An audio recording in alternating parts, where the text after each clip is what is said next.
Bueno, entonces miren, este es un tema relevante, ¿no? Relevante porque eh, mm, cada vez más la población en el mundo avanza hacia cifras un poco a veces preocupantes de la epidemia del siglo XXI, llamado así al sobrepeso, a la obesidad, a las complicaciones de ello, ¿no? La diabetes mellitus y todas sus complicaciones.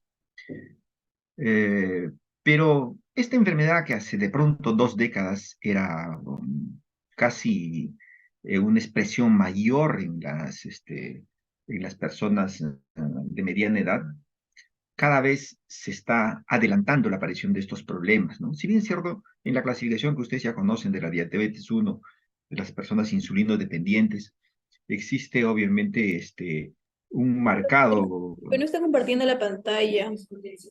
¿sí? Estoy La compartiendo. PPT no se puede ver o solamente me pasa a mí. No, no se está viendo la pantalla, doctor. Si pudiera, por favor, compartir. Un momento lo hizo bien. A ver, un ratito.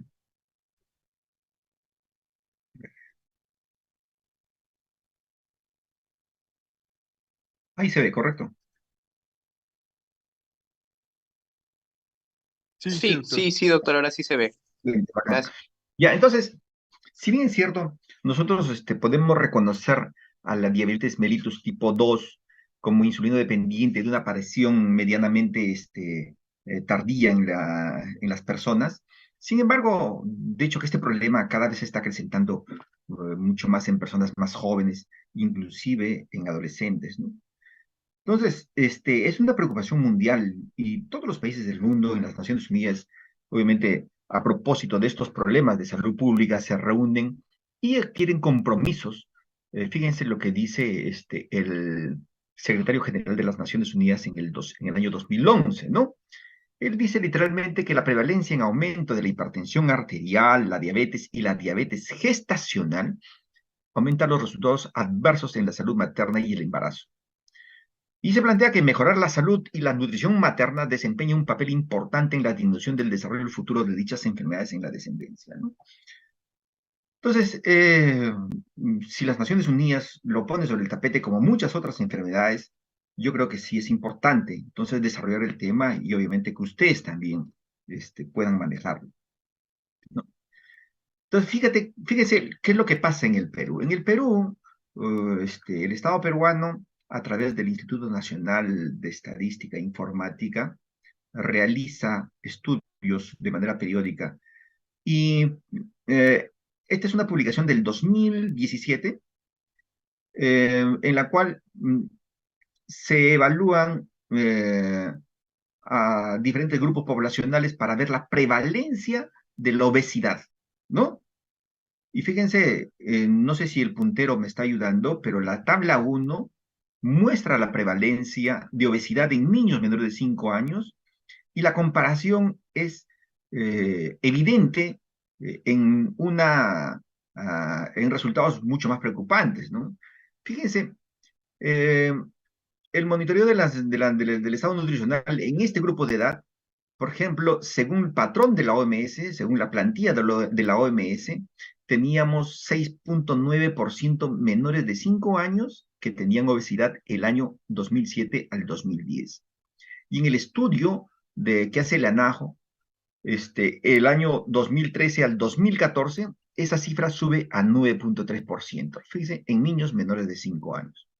La prevalencia de obesidad en escolares, estamos hablando de niños mayores de 5 años y menores de 10 años, también sufre un incremento sustancial del ENAO del 2010 al ENAO 2013-2014, de 9,1 se dispara a 14,8%, ¿no? Y la prevalencia de obesidad en adolescentes también.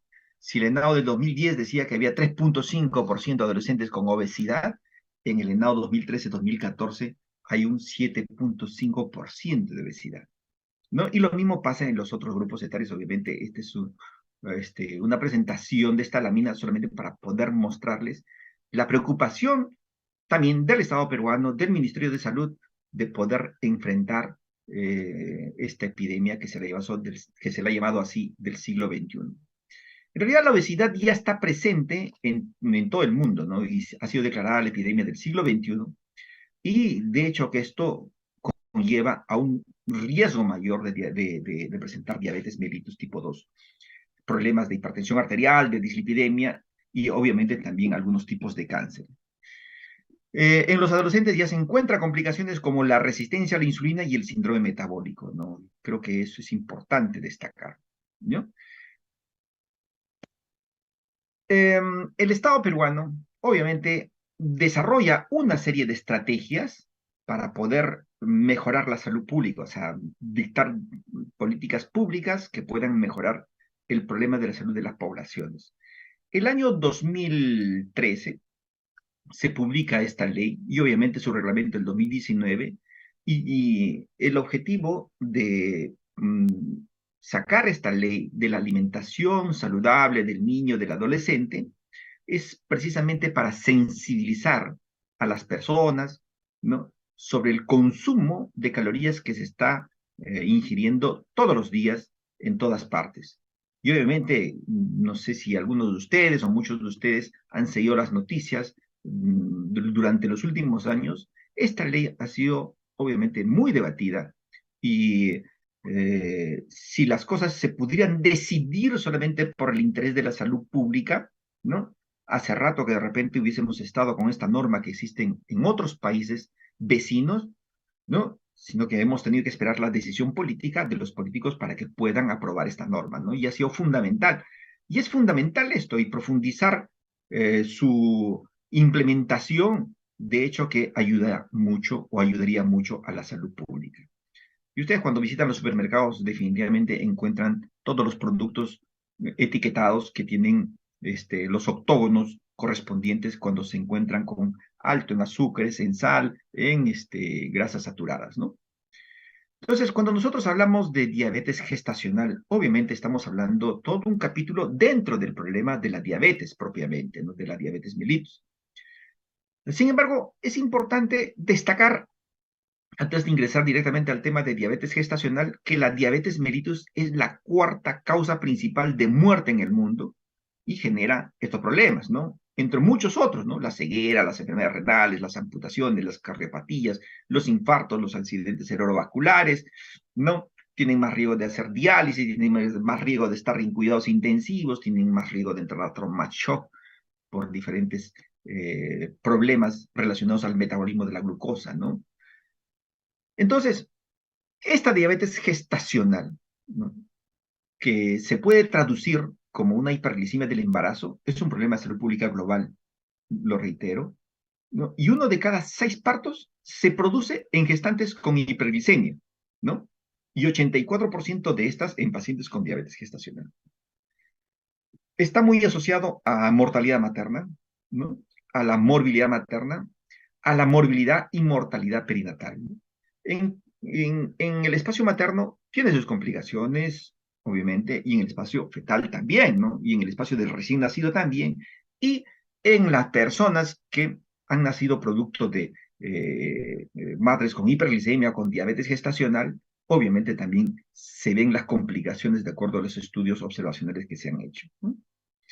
Las mujeres casi siempre tienen una predisposición genética a hacer diabetes de este tipo, ¿no? Y esto es lo que les decía también, ¿no? En realidad, clásicamente la diabetes, y esto aparece siempre en todas las actualizaciones, se divide en estos 4 grupos, ¿no? La diabetes tipo 1, que es la autoinmune, la diabetes tipo 2, que está vinculada a la obesidad, ¿no? Y a la resistencia a la insulina, ¿no? A la diabetes gestacional, que es motivo de la conversación el día de hoy, y también hay otros tipos de diabetes, ¿no? Vinculados a fibrosis quística, diabetes monogénica, al uso de glucocorticoides, a los pacientes con Down, con Turner, etc. Pero, inclusive, cualquiera de estos tipos de diabetes puede presentarse en una embarazada propiamente. Y cuando abordamos el tema de la diabetes gestacional, de hecho que todos debemos reconocer que el embarazo es un proceso de adaptación de la madre frente a un nuevo escenario que es el embarazo, ¿no?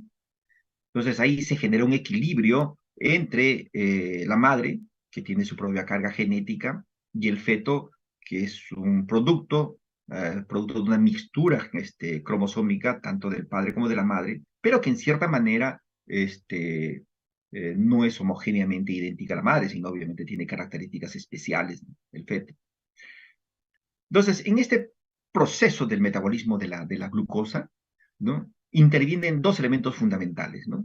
La secreción de la insulina y la sensibilidad de los receptores a la insulina, ¿no? Entonces, ese equilibrio en algún momento se rompe en personas que tienen una predisposición a hacer esta diabetes gestacional. Por su naturaleza, el embarazo es un estado diabetogénico propiamente, ¿no? Producto de las hormonas que secretan y que ayudan a la presentación de este cuadro clínico cuando se rompe el equilibrio. Ahora, la glucosa en el transporte placentario en realidad es bastante sencillo, ¿no? Este GLUT que le ponemos acá, GLUT3 y GLUT1, en realidad son vesículas que se encuentran de manera intracelular y que para el caso del transporte placentario no necesitan el uso de la insulina para poder incorporar la glucosa extracelular al intracelular. Esta glucosa prácticamente pasa de manera directa sin intervención de la insulina a través de estas vesículas transportadoras de glucosa, ¿no? Y de hecho que una vez que la glucosa está en el lado fetal, ya es otra historia, ¿no?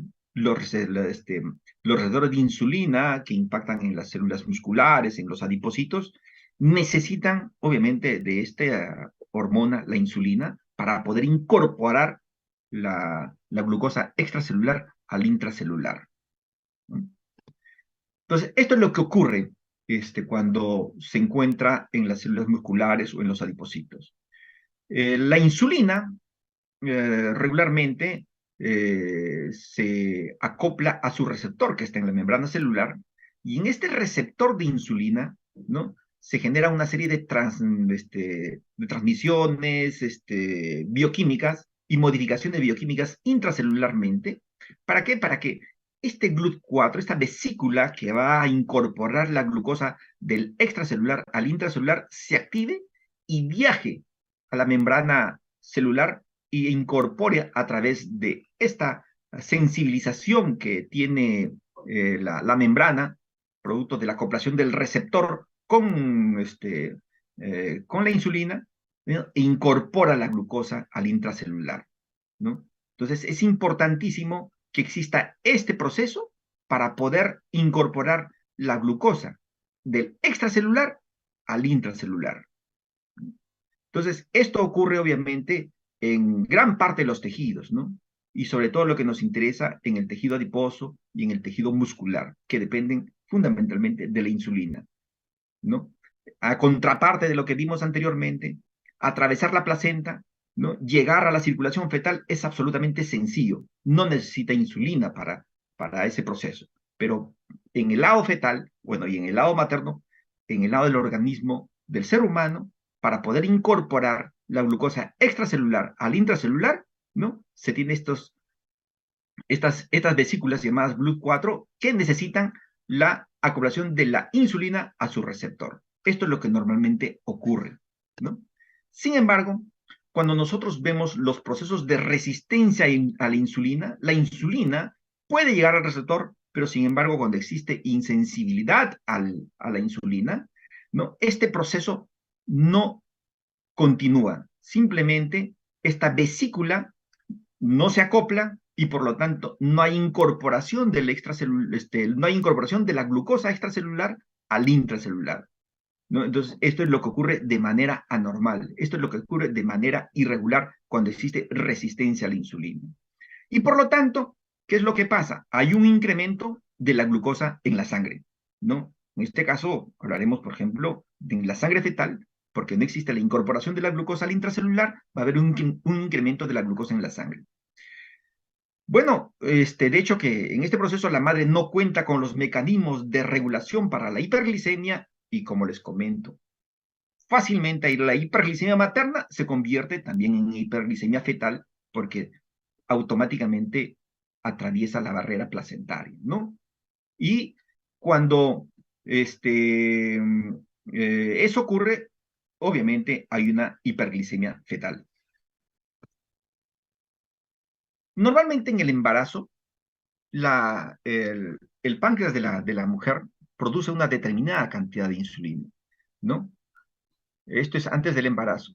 Y la concentración de glucosa, ¿no? Se mantiene porque los mecanismos de compensación, de regulación, mantienen una glicemia adecuada, en este caso, antes del embarazo, ¿no? En un embarazo normal, durante la gestación, obviamente la producción de insulina se incrementa porque hay una producción, hay un incremento mayor de glucosa. Como recordamos y les dije que el embarazo es un estado casi diabetogénico, de hecho que hay un incremento mayor de glucosa en el extracelular, pero sí se generan mecanismos de compensación.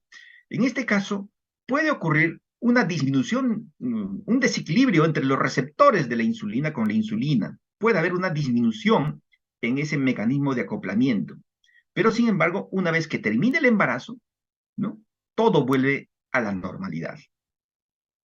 En cambio, en la diabetes gestacional ocurre algo que es totalmente distinto, ¿no? Si bien es cierto, hay una producción de insulina, pero por el estado mismo y el riesgo de diabetes gestacional, la cantidad de glucosa en el extracelular materno obviamente es mayor, ¿no? Pero sin embargo, puede incorporar la glucosa al intracelular y mantener en las primeras semanas, perdón, antes del embarazo, ¿no? Una glicemia normal.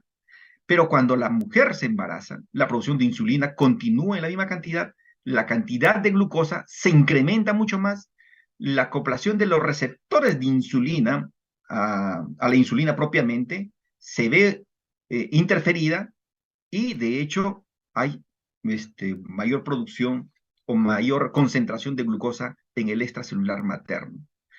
Y cuando termina el embarazo, ese proceso de producción de insulina se mantiene, pero sin embargo, ¿no? El metabolismo de la glucosa, la incorporación al intracelular, deja una secuela en alguna medida.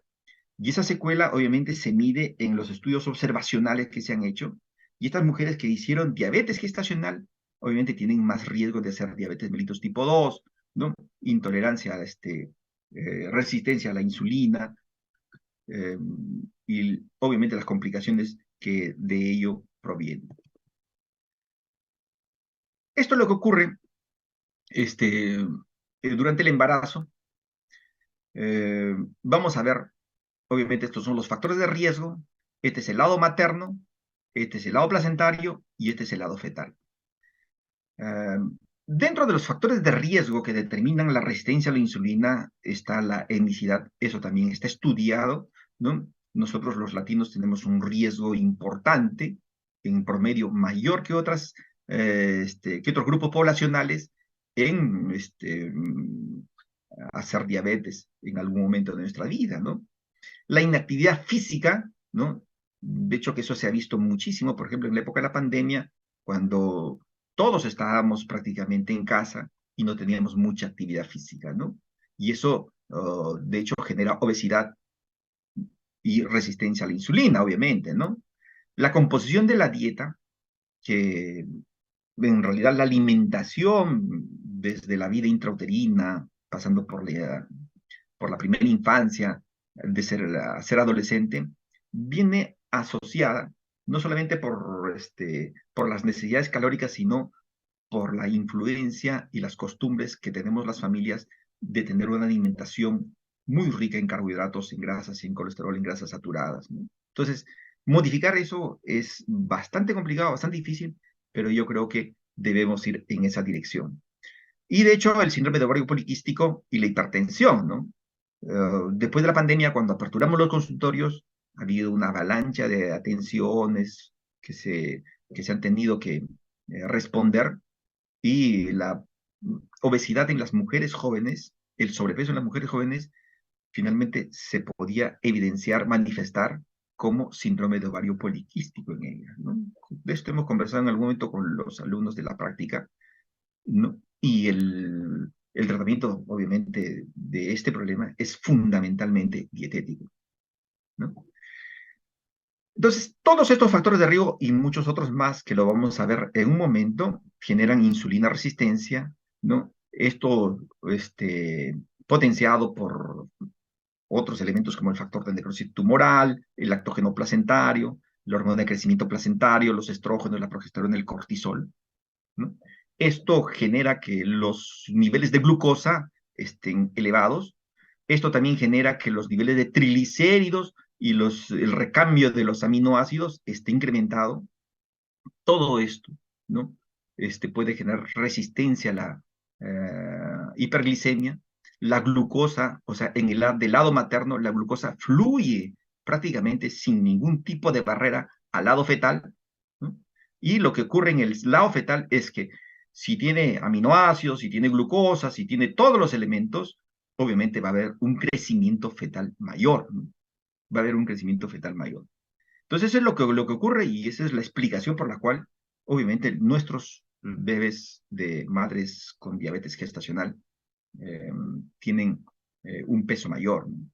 En cambio, en la diabetes mellitus tipo 2, que ya está instalada y que tiene eh, eh, dañada inclusive las arterias, puede haber, en lugar de crecimiento fetal mayor por encima de los percentiles esperados, más bien un retardo de crecimiento intrauterino porque la perfusión placentaria está dañada por el daño de las arterias propiamente, ¿no? Entonces, en una diabetes mellitus 2 instalada, no existe la perfusión que existe, por ejemplo, en las pacientes con diabetes gestacional, ¿no? Por eso se contrapone, pues los pacientes que tienen, las mujeres que tienen diabetes gestacional tipo 2, ¿no? Obviamente tienen más riesgo de ser niños o bebés con retardo de crecimiento intrauterino, en comparación con los pacientes con diabetes gestacional que por la explicación de esta lámina tienen los hijos con un peso ponderal por encima de los percentiles esperados. Ahora, los riesgos maternos y los riesgos del niño, ¿no? En el materno hay depresión antenatal, hay parto pretérmino, preeclampsia, infecciones uterinas recidivantes, cesárea, diabetes mellitus tipo 2, enfermedades cardiovasculares. En el niño, macrosomía fetal, hipoglicemia, muerte fetal intrauterina, muerte súbita, obesidad, diabetes mellitus tipo 2 y enfermedades cardiovasculares. Entonces, estos son los factores de riesgo, ¿no? De hecho, que he hecho una recopilación de algunas publicaciones y casi todos coinciden en lo que está en esta lámina, ¿no? Edad mayor de 25 años, antecedentes de abortos, ¿no? No se olviden que la diabetes per se puede generar abortos, ¿no? La multiparidad, el índice de masa corporal por encima de 25, la obesidad, que genera resistencia a la insulina, ¿no? Cuando la mujer tiene antecedentes de hijos macrosómicos, ¿no? El antecedente de primer grado con diabetes mellitus, por eso es importantísimo que en las historias perinatológicas insistan bien cuando las tienen ustedes en el lado de los antecedentes familiares, ¿no? Si el papá, la mamá han tenido diabetes, ¿no? Eso es importantísimo para poder marcar los factores de riesgo, ¿no? Antecedentes de intolerancia a la glucosa, ¿no? Si es que ha habido ya un estudio previo. Ganancia de 20 kilos mayor de peso en el embarazo actual. De hecho, que vamos a ver cuáles son el incremento de peso esperado, recomendado, ¿no? Para poder manejar a nuestras gestantes, ¿no? El peso al nacer, ¿no? Por encima del percentil 90, que también es un factor de riesgo como antecedente, la etnia, lo conversamos, y el antecedente personal de diabetes gestacional. Entonces, esos son los factores de riesgo para diabetes gestacional, ¿no? Que son importantísimos recordarlos, claro que sí, porque si no, no podríamos de pronto sospechar. Para poder sospechar en una paciente que la estamos controlando, debemos saber cuáles son los factores de riesgo para evaluar y valorar una probable diabetes gestacional. Entonces, el diagnóstico de la diabetes gestacional ha ido cambiando en el curso de la historia, ¿no?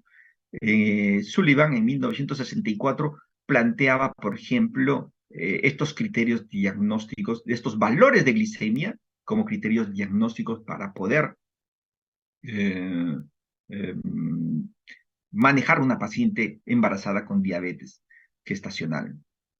Entonces, esto obviamente ha entrado en cuestión en 1982, Carpenter y Costan plantean, obviamente, otros criterios, otros valores, y dentro de la historia de la diabetes, el, el estudio que marca un hito en el manejo de la diabetes gestacional es el estudio JAPO, ¿no? Eh, Antes de JAPO, prácticamente se abordaba a la paciente y se manejaba la diabetes, básicamente desde el lado materno, ¿no? A partir de JAPO, el manejo de la diabetes se hace en función del pronóstico perinatal. Entonces, este estudio ha tenido esa finalidad de poder valorar los resultados perinatales en función de las glicemias de los pacientes. Ahí está. Bueno, entonces, el estudio APO que se publica el 2008 y las iniciales de hiperglicemia, adversa pregnancy outcomes, hace referencia al estudio APO. Es un estudio grande en el cual se han incorporado a más de 25.000 pacientes no diabéticas, ¿no? En 15 centros, 9 diferentes ciudades, ¿no? En el cual se les hizo un test de tolerancia a la glucosa de los 75 gramos en este tiempo de embarazo, 24 32 semanas de embarazo. Obviamente había criterios de exclusión, ¿no? Y este estudio APO ha valorado los eventos primarios. También hay eventos secundarios, obviamente, pero estos eventos primarios son los que ha valorado este estudio. El peso al nacer, ¿no? Mayor al percentil 90 para edad gestacional, la cesárea, ¿no? Hipoglicemia neonatal sintomática y péptido C mayor del percentil 90 para edad gestacional para valorar la hiperinsulinemia fetal. Estos eventos primarios obviamente han sido bastante detallados en este trabajo, ¿no? Entonces, este estudio APO, como les comentaba, planteaba la controversia, ¿no? Si, si la hiperglicemia en este embarazo estaba asociada a un aumento de riesgo de resultados adversos maternos, fetales y neonatales, ¿no? Y cuál era el corte, en qué momento nosotros podíamos pensar si es que había hiperglicemia, si es que había diabetes gestacional. Entonces, voy a retroceder un ratito. Cuando nosotros veamos el T de Sullivan, nosotros veíamos que se considera mayor de 105, ¿no? En ayunas. Estamos hablando de 1964, y obviamente dos de estos valores hacían el diagnóstico de diabetes gestacional. Pero a partir de este estudio han marcado una serie de cambios importantes en el abordaje de la diabetes gestacional, ¿no? Entonces, los resultados señalan asociaciones estrechas y continuas en los niveles de glucosa materna por debajo de los niveles diagnósticos de diabetes, ¿no? O sea, de lo que se considera diabetes por encima de 105, obviamente se vieron en este estudio que valores menores a los señalados anteriormente te presentaban problemas perinatales, ¿no? Entonces, el estudio JAPO hace que eh, se divida en 7 categorías a este grupo poblacional, en la cual se les toma una glicemia basal, ¿no? Y los resultados de la glicemia basales estaban, obviamente lo clasificaron en menor de 75, 75, 79, etcétera, etcétera, hasta más de 100, ¿no? Y midieron, y le dieron 75 gramos de glucosa. Y hicieron la valoración 1 hora después y 2 horas después de haberle administrado la glucosa de 75 gramos. Y los resultados, obviamente, se muestran en esta lámina, ¿no? Este estudio JAPO, dentro de sus resultados primarios, muestra, por ejemplo, que estas son las categorías. A medida que aumentaba la categoría y los valores de glicemia, ¿no? Se incrementaba también el tema del peso fetal en las 3 mediciones, tanto en, en el estado basal, 1 hora después y 2 horas después, ¿no? Lo mismo pasó con el tema de las cesáreas, ¿no? Y ellos hicieron una valoración retrospectiva, cómo habían culminado el embarazo estas pacientes, y casi todas, o perdón, disculpen, la gran mayoría había culminado en una cesárea, ¿no? Producto, obviamente, del crecimiento fetal excesivo. Obviamente los obstetras en ese aspecto hacen la valoración, la ponderación entre el parto, entre la pelvis y el peso fetal o el volumen fetal, y deciden, ¿no? Si no es antes del trabajo de parto o durante el trabajo de parto cuando existen dificultades, ¿no? Pero esto ha ocurrido. No ha ocurrido lo mismo, esa misma tendencia con el tema de la hipoglicemia neonatal, ¿no? Salvo en este grupo, en la categoría 7, ¿no? En los cuales se midió la glicemia basal y que se disparó luego del parto, haciendo los recién nacidos hipoglicemia fetal. Pero sí, también ha marcado la tendencia a las dos primeras gráficas, ¿no? La medición del péptido C, ¿no? Para medir el insulinismo fetal, ¿no? Entonces, quedaba clarísimo en realidad que con estos criterios y estas categorías, obviamente había una relación directa a medida que se incrementaba el tema de la glucosa. Estos son los resultados primarios que los hemos comentado, ¿no? Obviamente, ustedes saben que cuando se valora el odds radio, cuando el valor es más de 1, obviamente hay un riesgo en la presentación de la variable que se está estudiando, y en todas estas hay un incremento del riesgo, tanto del peso materno, perdón, del peso fetal, el momento del nacimiento, en, eh, en el estado basal, luego de 1 hora y luego de 2 horas, en todas las variables prácticamente, ¿no?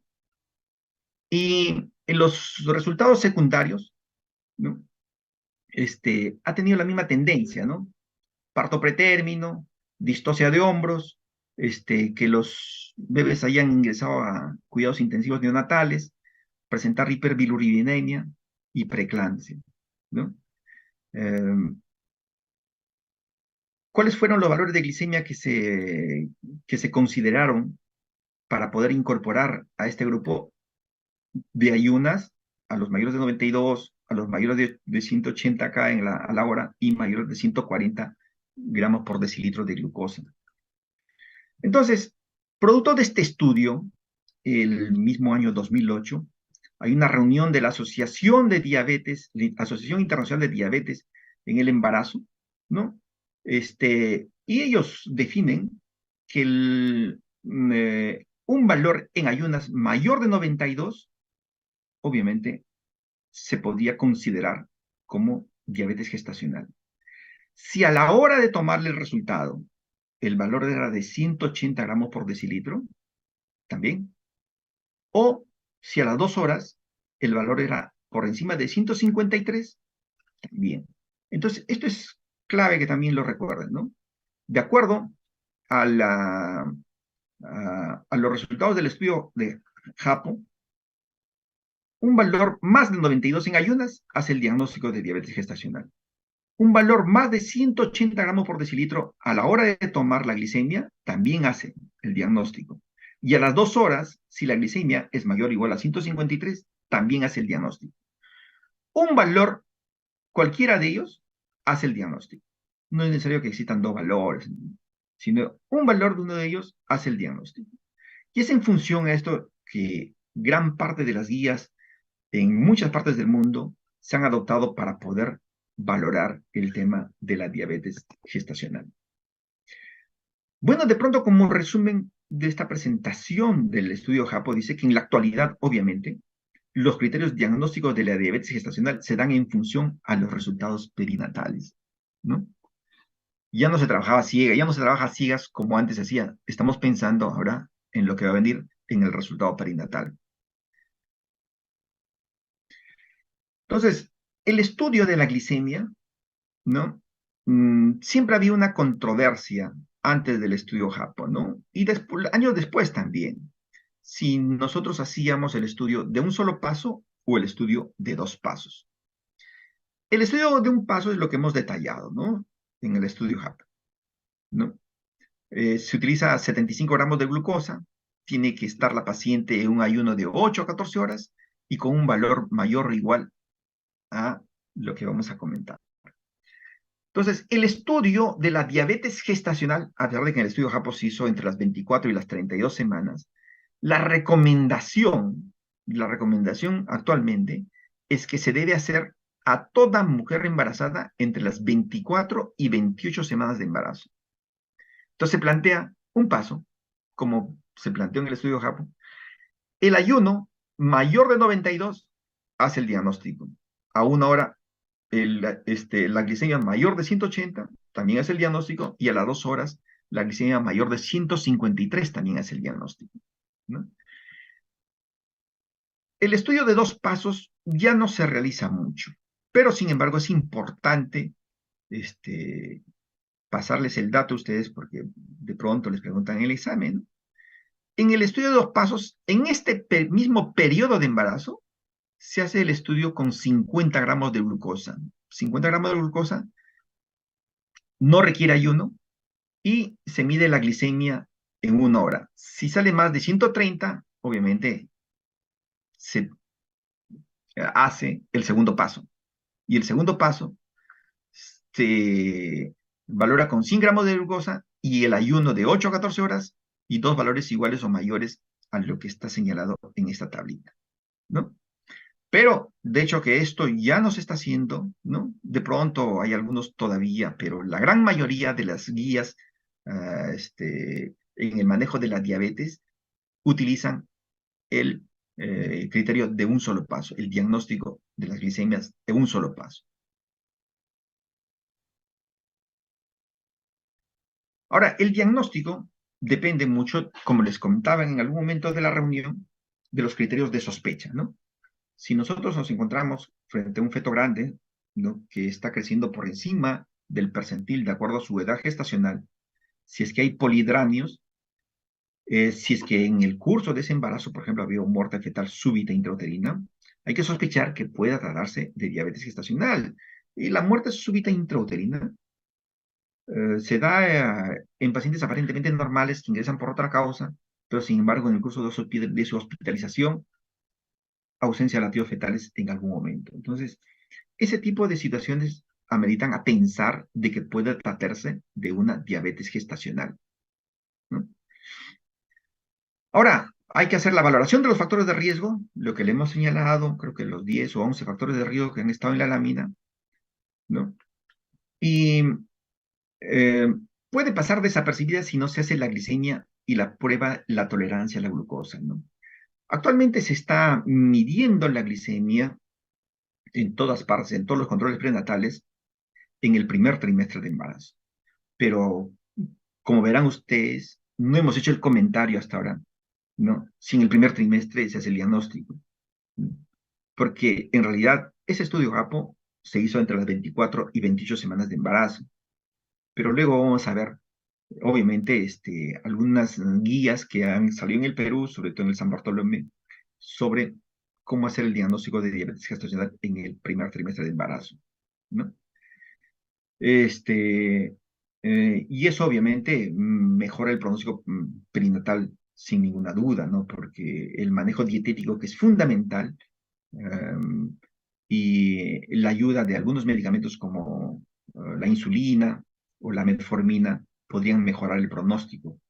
Y mejorando el pronóstico, no solamente mejoramos las condiciones obstétricas para un parto, sino inclusive para el futuro de la vida de ese bebé que van a ser, ¿no? Y que no salga con las complicaciones de una paciente que no está controlada, ¿no? Entonces, el diagnóstico de diabetes pregestacional, o sea, que es una paciente que ya viene con su diabetes, ¿no? En ayunas, estos son los valores, ¿no? Mayor de 126 miligramos por decilitro. Si nosotros encontramos en el primer trimestre una glicemia mayor de 126, entonces, de hecho, que esa paciente viene ya con su diabetes establecida, ¿no? Y si tomamos al azar, porque a veces las pacientes llegan a la emergencia y les hacemos una glicemia y no necesariamente están en ayunas, si la glicemia resulta ser mayor de 200 miligramos por decilitro, entonces viene esa paciente con su diabetes previa, no agravada por el embarazo, propiamente los valores de glicemia, sino que ya tiene la historia de diabetes. En cambio, en la diabetes gestacional es prácticamente lo que les he explicado en el estudio APO, ¿no? Una glicemia en ayunas, una glicemia luego de haberle dado 75 gramos de glucosa, ¿no? Y 2 horas luego y 2 horas luego con 150, mayor de 153 miligramos por decilitro de glicemia, ¿no? Entonces, así se hace el diagnóstico de diabetes gestacional actualmente y casi es recomendado por gran parte de las guías de atención en Lima y en el Perú.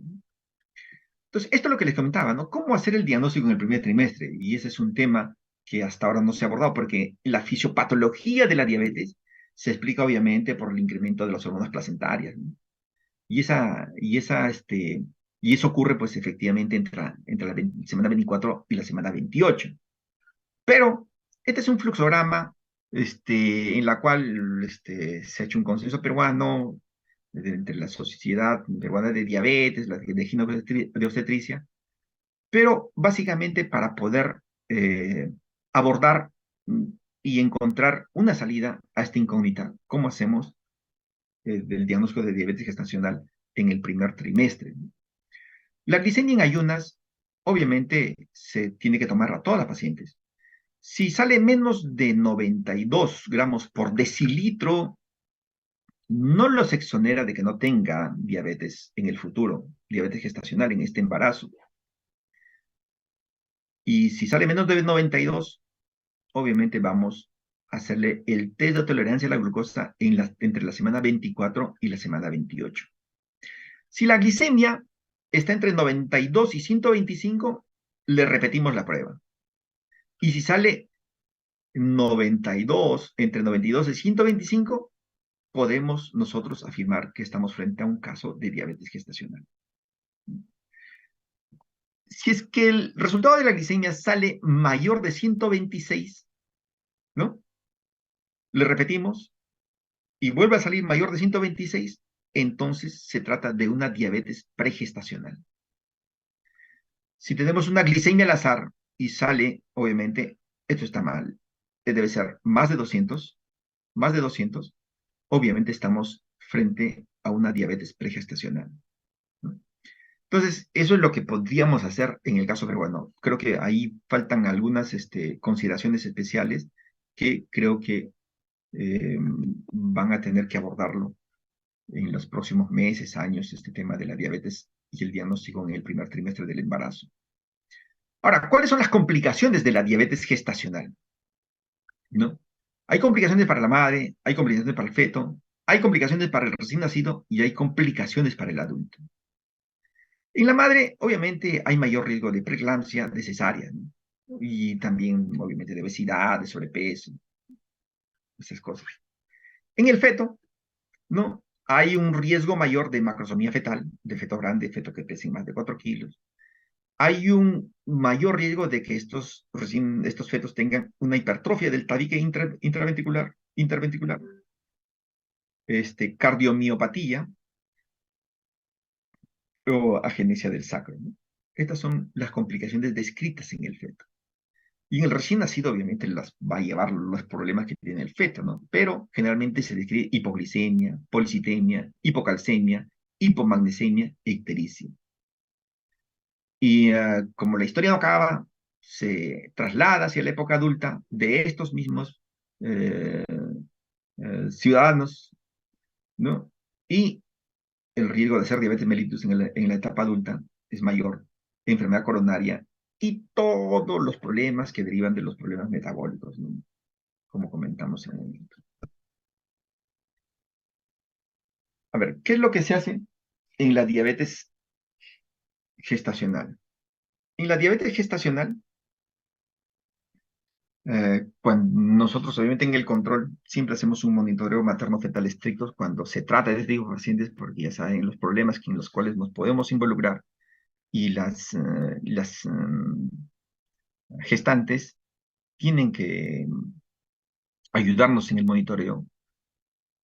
Ustedes saben que un bebé que se mueve es un bebé que tiene vitalidad, que está sano propiamente, y en eso nos ayuda.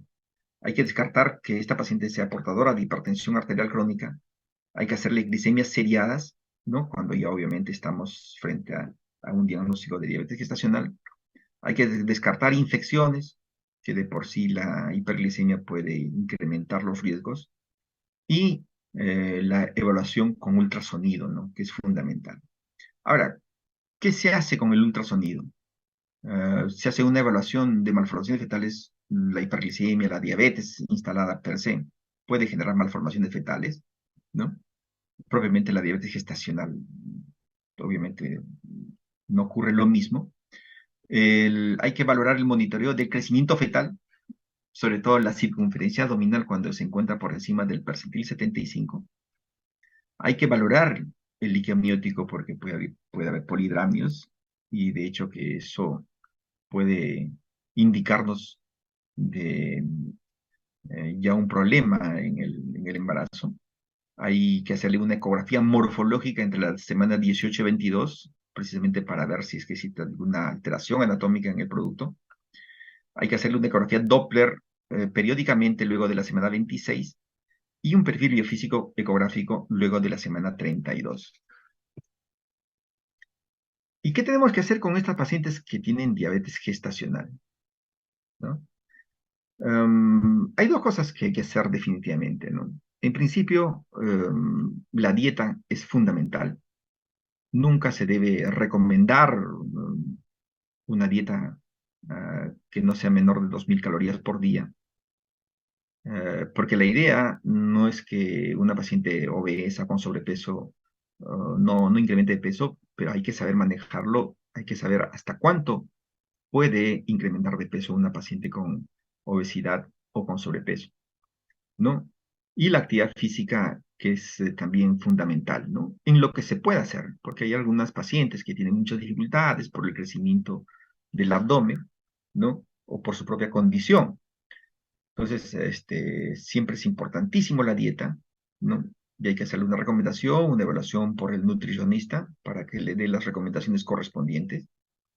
Y en el tema farmacológico, básicamente dos medicamentos, ¿no? La insulina y la metformina, ¿no? La metformina hasta hace poco, obviamente, estaba en cuestión, pero sin embargo, ya gran parte de las escuelas que manejan diabetes gestacional la proveen y aparentemente no existe mayor dificultad, mayor inconveniente, ¿no?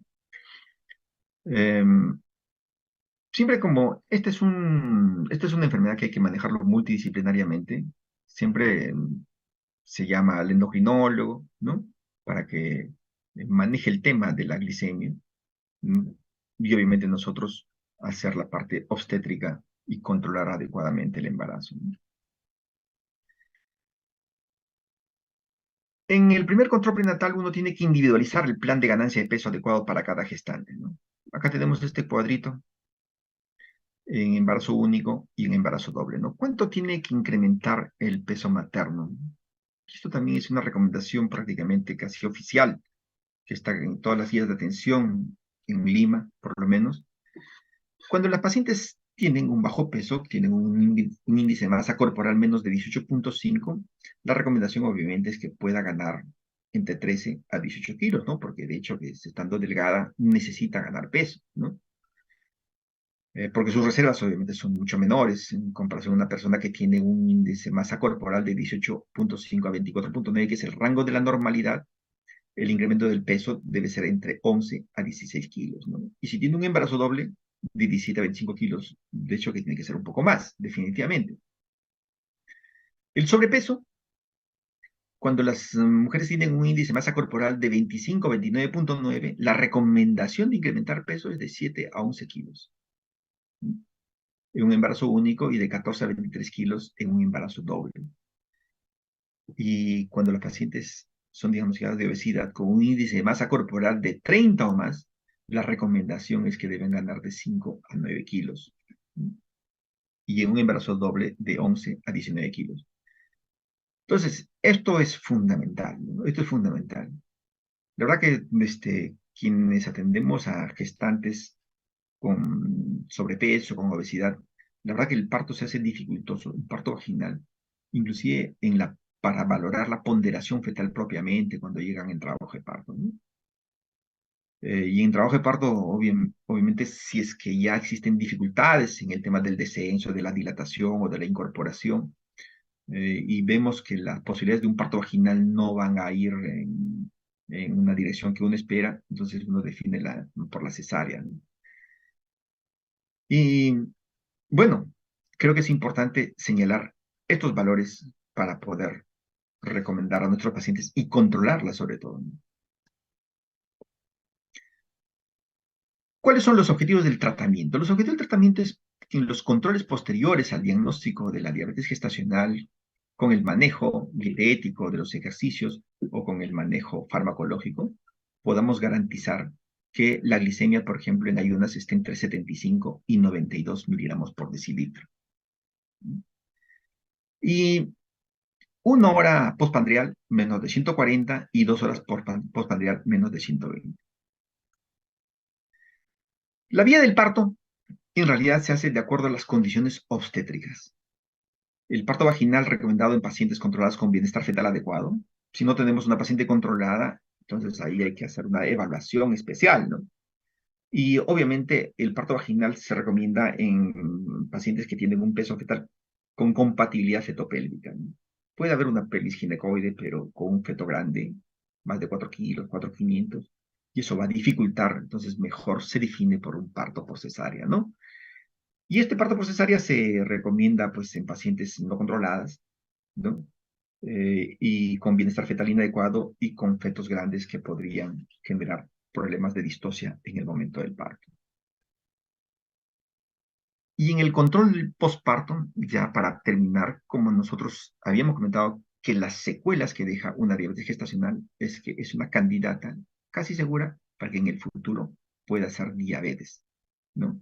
Entonces hay que hacer una valoración de la condición metabólica en el puerperio, recomendaciones para el manejo de la dieta, ¿no? Hay que hacer un control de la condición metabólica luego de las 8 o 12 semanas del posparto. Indicación final para manejo de la condición residual, problemas de obesidad, de sobrepeso, ¿no? Y en realidad hay que hacerle un plan cada cuánto tiempo deberíamos controlarla, ¿no? De hecho, que estas pacientes, una vez que terminen el estado puerperal, ¿no? Habría que hacerle, por ejemplo, un test de tolerancia a la glucosa, ¿no? ¿Y qué pasa si es que nos olvidamos del tema y no controlamos esto? Definitivamente estamos poniendo en riesgo la morbilidad o la salud de la paciente con un riesgo mayor de morbilidad y una mortalidad temprana, ¿no? Porque no se olviden que la diabetes per se genera deterioros progresivos, obviamente con una aceleración de la apoptosis celular mucho mayor que una persona normal, ¿no? Entonces, amigos, ese es el tema y la clase del día de hoy. Hay una serie de datos que definitivamente van a ingresar voy a plantear como pregunta para el examen y sería importante que lo revisen adecuadamente. A ver, si tenemos algunas preguntas.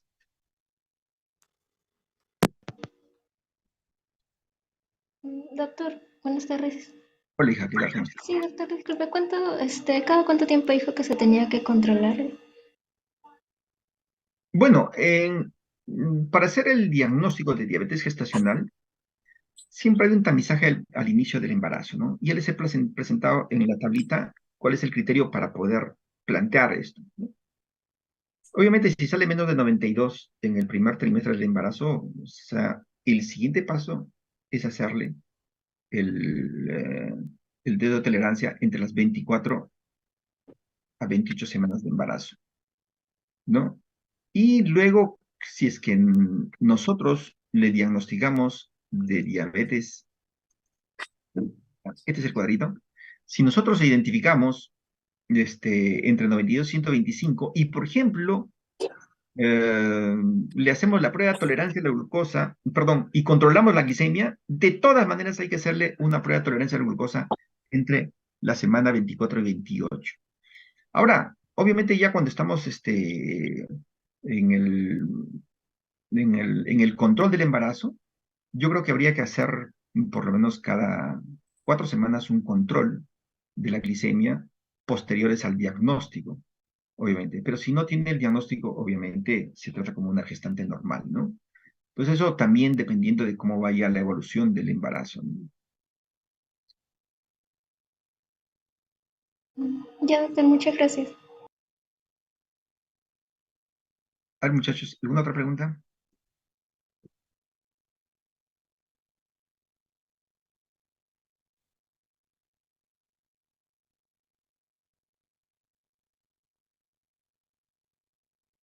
A ver, voy a dejar de compartir, ¿bien? Ya.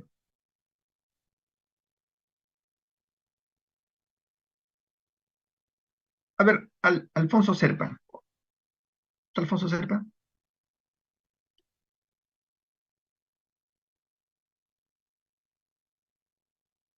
¿Alfonso Serpa? Mm,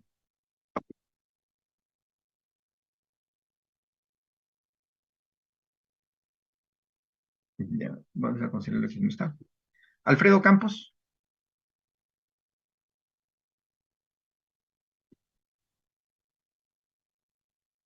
¿Alfredo Campos? ¿Se encuentra?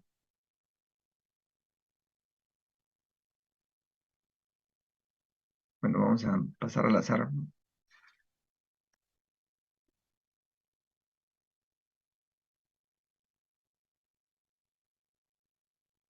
A ver, Andrea Xiomara Castillo. Sí, doctor. Ya. ¿Algún comentario, Andrea? ¿Algún comentario sobre la clase de día? Sí, doctor, todo ha estado muy claro, muchas gracias. Ya, y a ver, te pregunto, así, al toque nomás, si está más o menos claro. Este, ¿cuál fue la importancia del estudio Japón? Determinar los niveles o, bueno, el punto de corte de la medición de glucosa para hacer el diagnóstico. Ah, más o menos, más o menos. O sea, si pongo eso en el examen, de repente no respondes bien. Armando Valdeón Matos.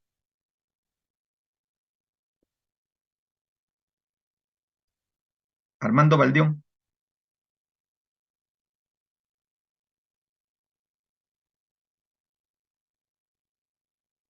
Mira, el estudio Japón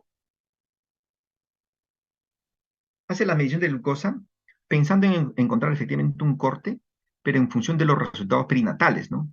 Por eso en el cuadrito yo les he presentado cómo es el tema con la macrosomía fetal, cómo es el tema, la vía del parto, y han hecho la medición también para ver si hay hipoglicemia fetal del recién nacido, o también hacen la valoración del péptido C para ver el tema de la insulina fetal, ¿no? Entonces, viendo esos resultados, obviamente se ha tenido que aceptar las recomendaciones de este estudio. Casi todas las valoraciones sobre diabetes gestacional están en función a este estudio, ¿no? A ver, vamos a conversar con Bridget Herrera.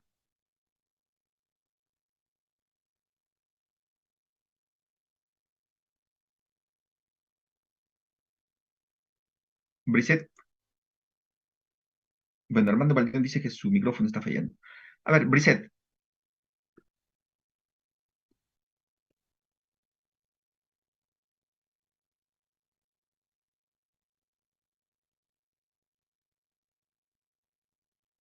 Bridget, tampoco está. Camila Díaz León.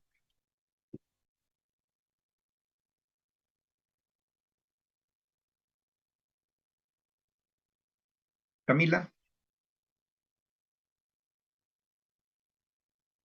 Camila Díaz.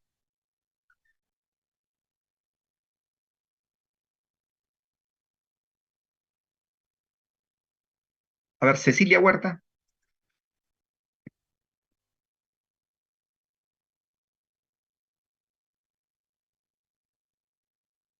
Cecilia Huerta.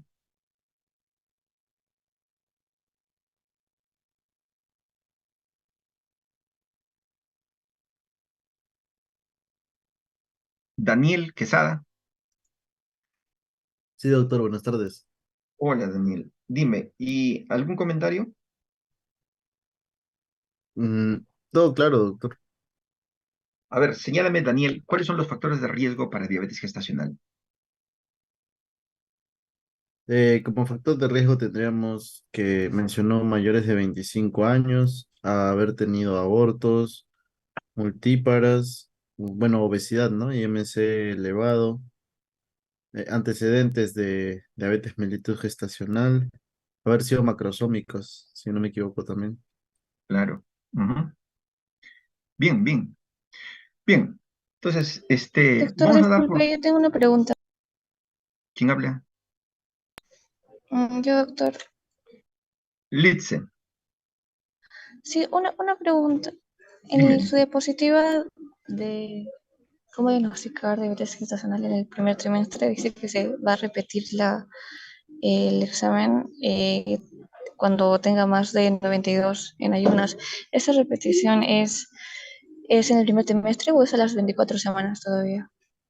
No, o sea, si nosotros encontramos en el primer tamizaje entre 92 a 125, es importante repetirle ahí en el primer trimestre. Y de hecho, que lo más probable es que si se repite el valor, obviamente vamos a ir a un control nutricional mucho más estricto, ¿no? Y de pronto controlamos los valores de glicemia, eh, pero sin embargo, a pesar de tener valores controlados, hay que hacerle un, un estudio entre las 24 y las 28 semanas con 75 gramos de glucosa.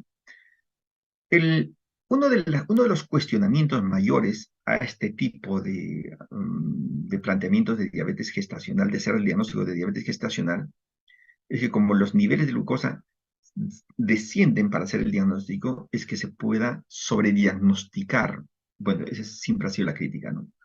Pero sin embargo, los resultados perinatales son los que determinan, ¿no? Entonces, de pronto le hacemos un test entre las 24 y las 28 semanas con 75 gramos de glucosa y salen valores normales. Entonces, definitivamente, esa paciente eh, sale de ese grupo de diabetes gestacional, ¿no? ¿No? Ok, doctor, gracias. Ok. Bueno, muchachos, entonces, vamos a culminar la reunión el día de hoy, así como está, y díganle a sus compañeros, pues, que respondan, porque igual tengo que informar los que no han respondido, salvo el caso de Armando Baleón, ¿ya? Bueno, muchachos, entonces, que tengan un buen día, ¿ya? Sigan estudiando, por favor. Gracias, doctor. Listo. Gracias, doctora, a usted. Gracias.